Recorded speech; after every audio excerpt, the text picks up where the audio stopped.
Nós vamos ler um texto da Palavra de Deus que está na Epístola de Tiago, no capítulo 1, os 4 primeiros versículos. E eu queria refletir com você um pouquinho sobre como nós podemos transformar as lutas, as provações, as dificuldades do dia a dia em uma oportunidade de triunfo. O que tem a ver isso com a minha e com a sua vida? Poxa, mas você é um bom cristão? Você zela pela palavra? Você procura sempre andar corretamente diante do Senhor? Você exercita a sua fé? Por que então as provações nos veem? Eu confesso para você que essa exortação de Tiago sempre nos causou um tanto quanto desconforto durante um bom tempo. E eu queria compartilhar sobre ela com você. Vamos ler juntos o texto da palavra, que está aí na projeção, nessa linguagem que nós temos. Você pode ler comigo em voz bem alta. Eu, Tiago, servo de Deus e do Senhor Jesus Cristo, escrevo às 12 tribos espalhadas que aguardam a vinda do reino, saudações. Irmãos, quando lutas e aflições os atingirem em cheio, saibam que isso é um presente especial. Vocês verão como a fé será fortalecida e como terão forças para continuar até o fim. Por isso, não desistam facilmente. Essa perseverança os ajudará a amadurecer e a desenvolver plenamente o caráter de vocês.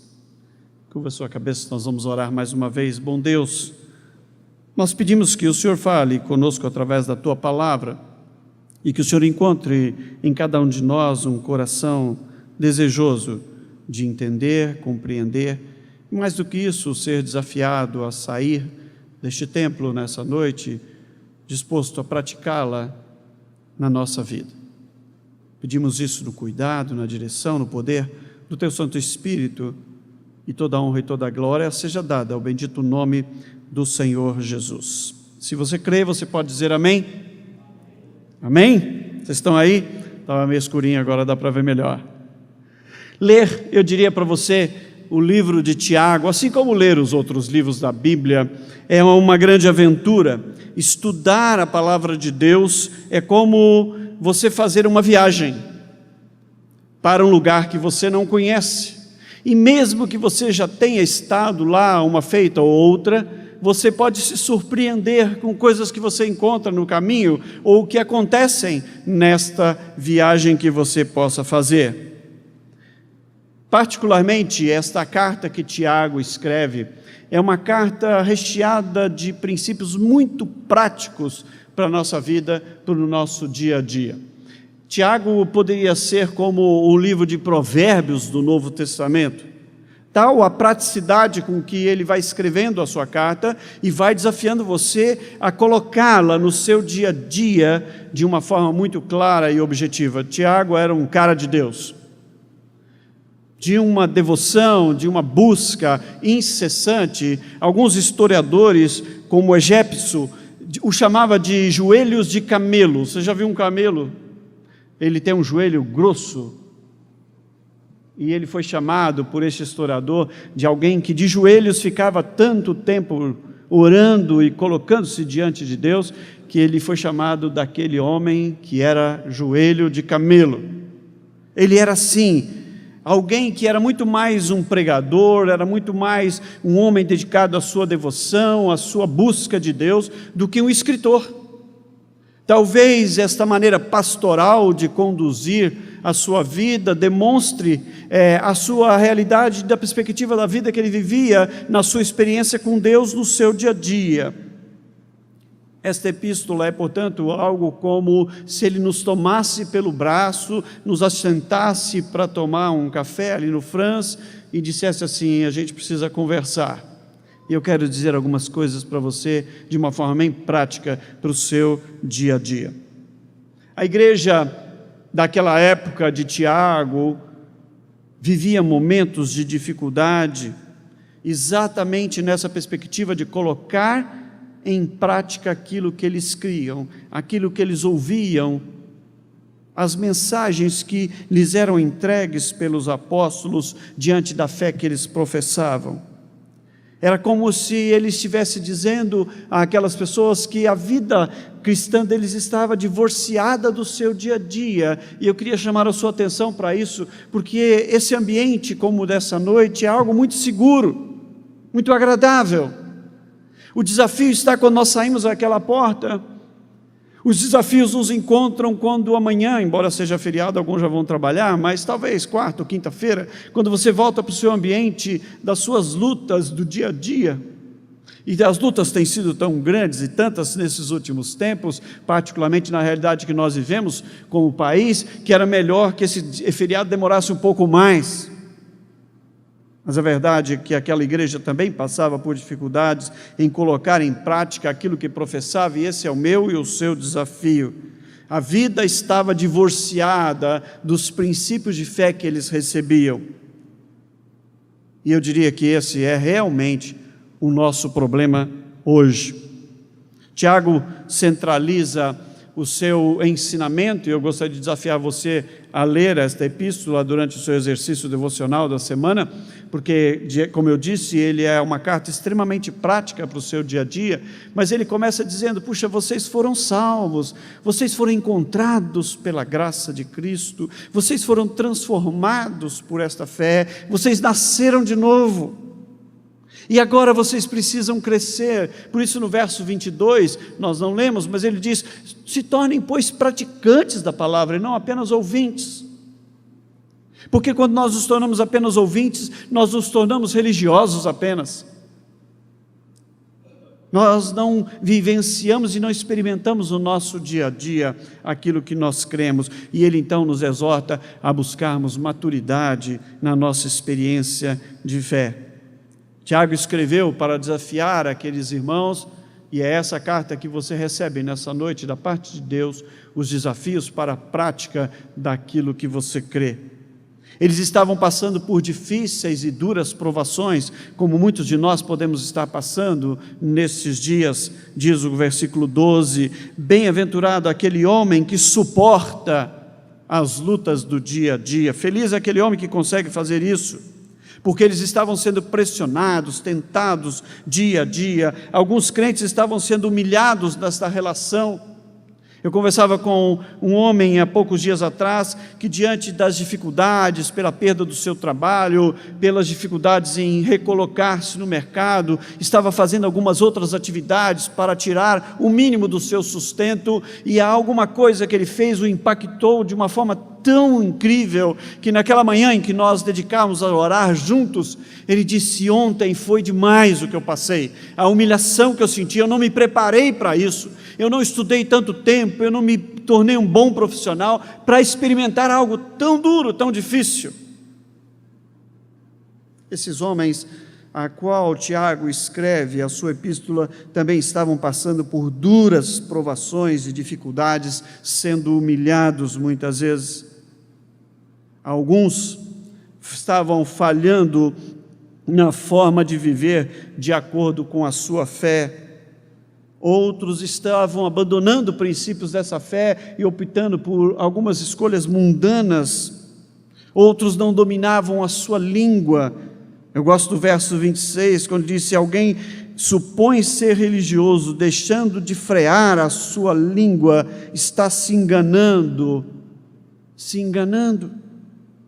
e a sua fé é vã, não serve para nada. Outros estavam se afastando de Deus, outros viviam em conflitos e guerra uns com os outros. E para Tiago, como eu disse, numa prática desta fé a que somos desafiados, a raiz de todos esses problemas estava numa forma imatura de perceber essa experiência da fé em Jesus Cristo. Eles simplesmente não estavam crescendo. Eu quero dizer a você, meu irmão, de que é necessário a busca constante de crescermos no exercício e na prática, na vivência da nossa fé. Você não pode ter uma fé dominical apenas. Ela precisa ser vivencial, experimental, diária, cotidiana, do levantar ao deitar-se, dos afazeres domésticos à perspectiva da vida profissional, estudantil, aonde você estiver. Essa deve ser uma prática do dia a dia. Muitas pessoas separam o profano do secular. Isso eu sou assim. Não, na empresa não dá para ser assim, no meu trabalho não dá para ser assim. Como se existissem, como num baile de carnaval, máscaras para que nós pudéssemos usá-las convenientemente de acordo com o ambiente em que nós vivemos. A obra do Evangelho em nós deve produzir transformação. A obra de Deus em nós deve produzir transformação constante e permanente. E Tiago nos faz algumas exortações que eu gostaria de compartilhar com você. A primeira delas é que este Evangelho, quando nós o recebemos e ele passa a fazer parte do nosso cotidiano, da nossa vida, ele é capaz de transformar a gente incrédula em verdadeiros servos do Senhor Jesus. Servos. Tiago inicia a sua carta dizendo: Tiago, servo de Deus e do Senhor Jesus Cristo. Tiago era aquele que fora irmão de Jesus, era um dos irmãos de Jesus, a quem Jesus aparecera depois que ele ressuscitou. A Bíblia diz que ele aparece a várias pessoas e alguns aglomerados de massa de gente, como 500 pessoas ao mesmo tempo, mas a Tiago, diz o Evangelho, ele aparece de uma forma muito particular. Ele aparece também no cenáculo onde Tiago estava no Pentecoste. O apóstolo Paulo chama Tiago daquele que é o pilar da igreja de Jesus em Jerusalém. Tiago é alguém que foi sacrificado como mártir. Ele foi apedrejado, diz a história, por volta do ano 62 depois de Cristo, pela confissão da sua fé, acusado que fora pelo Sinédrio, a autoridade religiosa da época.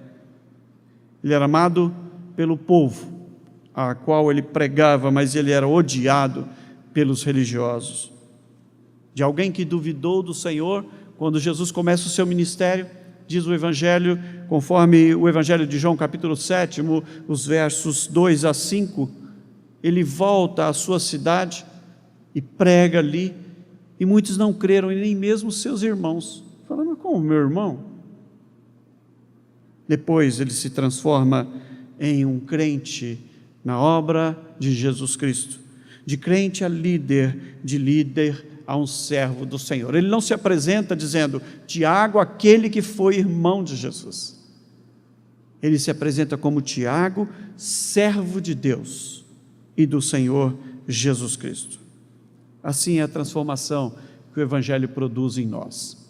Nos faz servos, dispostos a servir através da nossa vida. Todas as vezes que você serve a alguém, ao seu próximo, ao seu semelhante, saiba, você serve a Deus. Em tudo que você faz, você deve glorificar a Deus. Essa é a atitude do servo. Elizabeth George, num livro chamado Tiago, Crescendo em Fé e Sabedoria, ela diz: não há maior tributo, ou atributo, melhor dizendo, para o crente, que ser conhecido como um servo do Senhor Jesus, obediente, humilde, leal ao Senhor. Nunca se esqueça, fomos chamados a ser servo. Não desenvolva uma relação de fé no Senhor Jesus que o torna seu servo. Tem muita gente que usa essa prática da fé para se servir de Deus. Deseja, como dizem muitas vezes, o milagres de Deus, mas não o Deus desses milagres. Desejam a ação de Deus a seu favor, mas não desejam uma entrega absoluta da sua vida em serviço a Deus e pelo outro. A palavra de Deus nos ensina que nós somos gente transformada e que o Evangelho nos transforma em servos do Senhor Jesus, chamados a fazer parte de um povo, de uma nação santa, como diz a Escritura, como um povo de propriedade exclusiva dele. Por isso ele nos transforma num povo especial, e é verdade. É algo muito especial pertencer a Jesus Cristo. É algo muito especial saber-se amado por Deus. E nós somos feitos, sim, um povo especial, mas não somos, nunca se esqueça disso, isento de aflições. Eu e você. Tem muita gente vendendo um evangelho de facilidades. Deus tem respostas para você e para mim, tem sim. Deus tem soluções para a minha vida, para a sua vida, tem de verdade. Ele pode todas as coisas, pode, nada lhe é impossível. Ele ainda é o Deus dos milagres, é o Deus do milagre, e você e eu somos prova disso, mostra disso.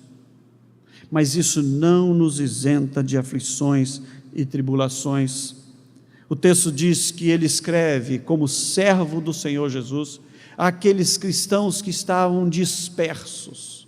Ele chama das 12 tribos, e não significa as 12 tribos de Israel apenas, mas ele dá a dimensão de gente que foi dispersa. Os cristãos, depois da morte, da ressurreição de Jesus, nos primeiros dias da igreja primitiva, começaram a ser perseguidos, e eles se dispersaram, indo para várias regiões.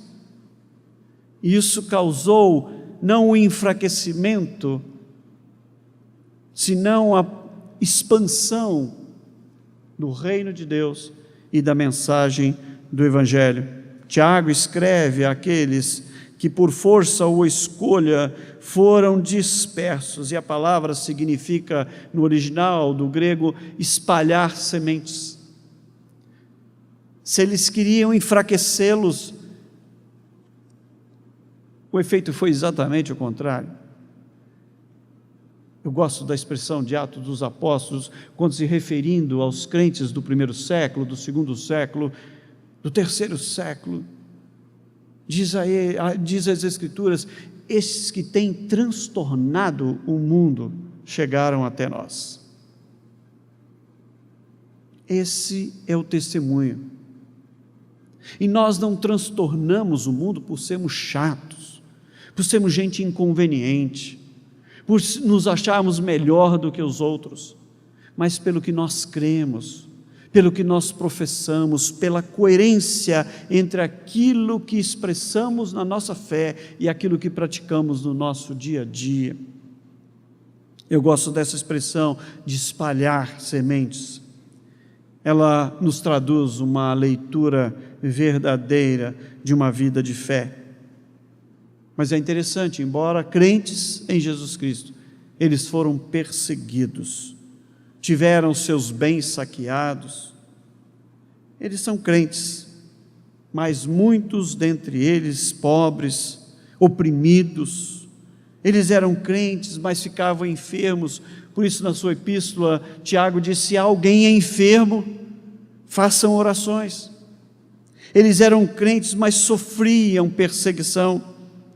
A vida cristã, meu irmão, não é uma redoma de vidro, não é como que uma estufa espiritual que nos isenta dos males desse nosso mundo, das injustiças que são praticadas, da morte que bate à nossa porta de forma abrupta. A vida cristã não é uma colônia de férias ou uma antessala que nos prepara para o dia em que formos para o céu. A vida cristã é um campo de batalha. É um campo de batalha. Diversas, de muitas formas de manifestação. Na minha adolescência, lendo as Escrituras, eu tinha uma imensa dificuldade em ler alguns trechos do Velho Testamento e entender por que tantas lutas são registradas no Velho Testamento, naquela conquista do povo de Israel para a terra prometida. Depois, quando chegaram lá, tiveram que lutar para entrar naquela terra. Eu dizia: mas por que, Senhor? Por que tanto registro de batalhas, de lutas? Parece-nos algo tão distante da nossa realidade. Pelo menos eu não conheço entre nós alguém que tenha ido à guerra, a uma guerra bélica de fato. Mas o que é a nossa vida se não batalhas no nosso dia a dia? O que é a nossa vida se não uma luta permanente para enfrentamento do dia a dia? E aí faz todo sentido o registro da palavra de Deus, quando nos ensina que a grande estratégia para o dia a dia é essa percepção da nossa fé, a vivência dela, a prática dela, desses princípios que estão aqui na palavra de Deus. Por isso eu ouso dizer, nós não estamos em crise, nós estamos em Cristo. Diante de todas as adversidades, a diferença é que Ele está conosco. Elas estão aí e nos esperam na semana que se inicia novamente. Mas o Senhor estará conosco. E é essa a grande e total e radical diferença. Nós não somos poupados dos problemas do dia a dia, nós somos libertos em meio a eles, suportados pelo amor de Cristo em meio a eles, amparados pela misericórdia de Deus que se renova a cada manhã em meio a essas dificuldades. E é por isso que eu posso ousar dizer, segundo a Escritura Sagrada, de que sim, as tribulações podem ser transformadas em triunfo na nossa experiência de fé.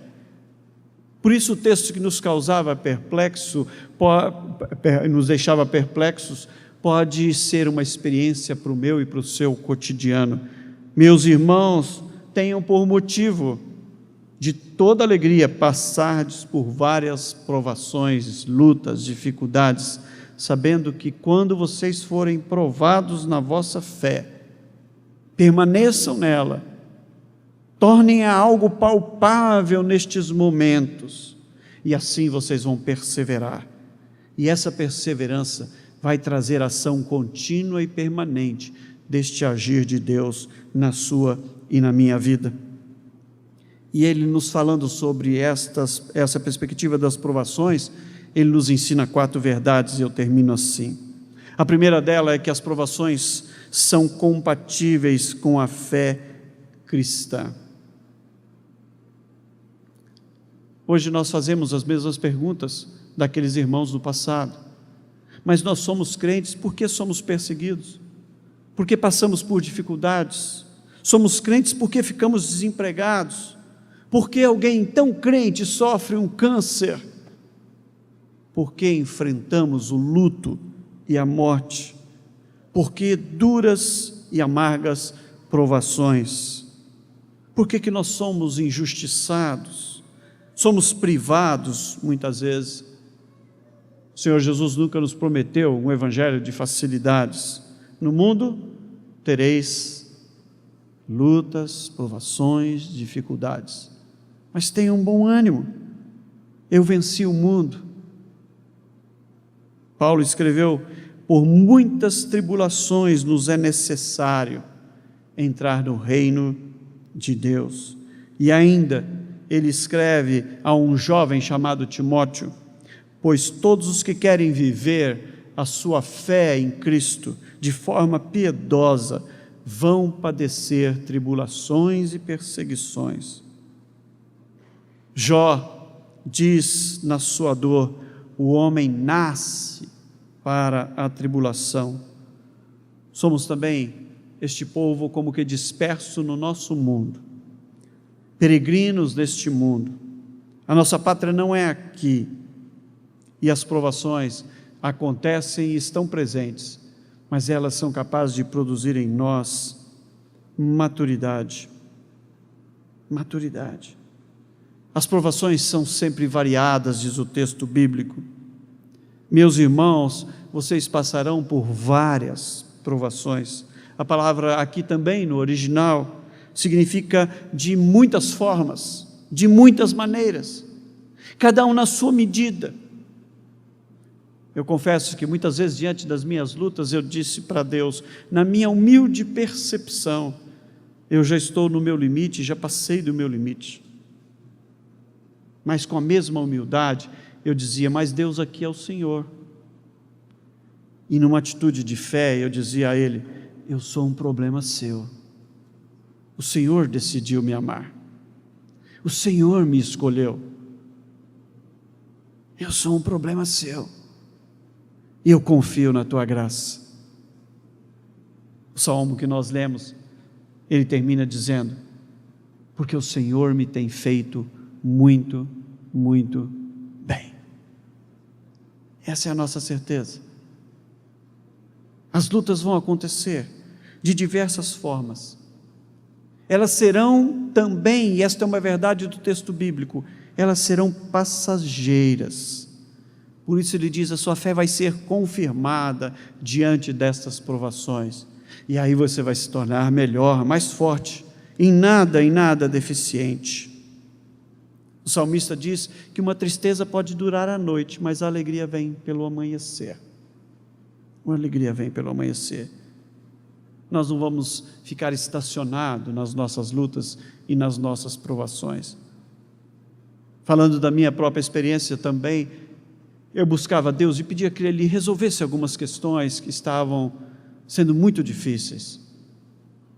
E eu me lembro de uma manhã, quando li a palavra de Deus, lá no livro de Crônicas, um texto que não tinha nada a ver, eu podia ler um salmo, eu podia estar lendo o Evangelho, e eu estava lendo o registro de algumas lutas daquele povo, conforme mencionei agora há pouco, e o texto dizia, e o Senhor, dia a dia, ia permitindo-os avançar.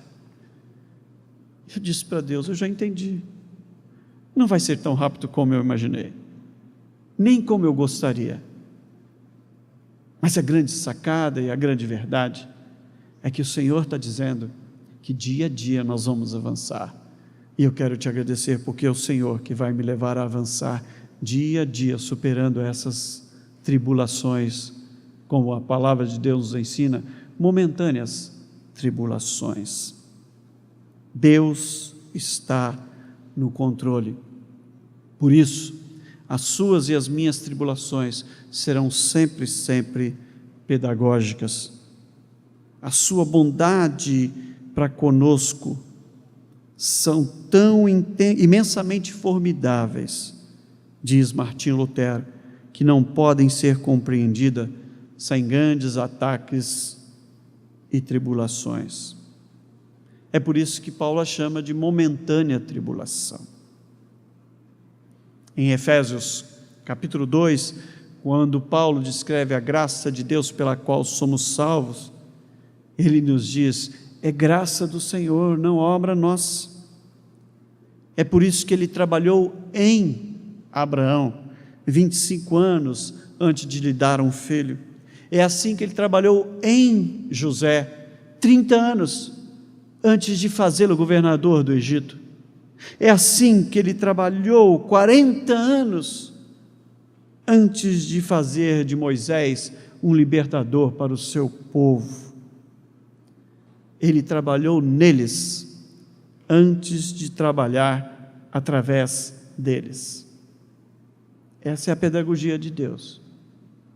Esses são os métodos de Deus. Você está passando por tribulações, por lutas, ou como mencionei hoje pela manhã no templo, por medos. Qual é o seu medo? Quais são os seus medos? Quais são as suas lutas? Saibam, Deus deseja tomá-las, tomando pela sua mão e levá-lo a triunfo. Você vai conhecer Deus como você nunca imaginou. Talvez, na expressão de Davi, o seu Golias não carrega uma espada, um escudo, mas carrega os seus medos, o medo do abandono, do desemprego, da depressão, da tristeza, da dor. E Deus deseja transformar isso dia a dia, para uma experiência que vai marcar a sua vida com Ele.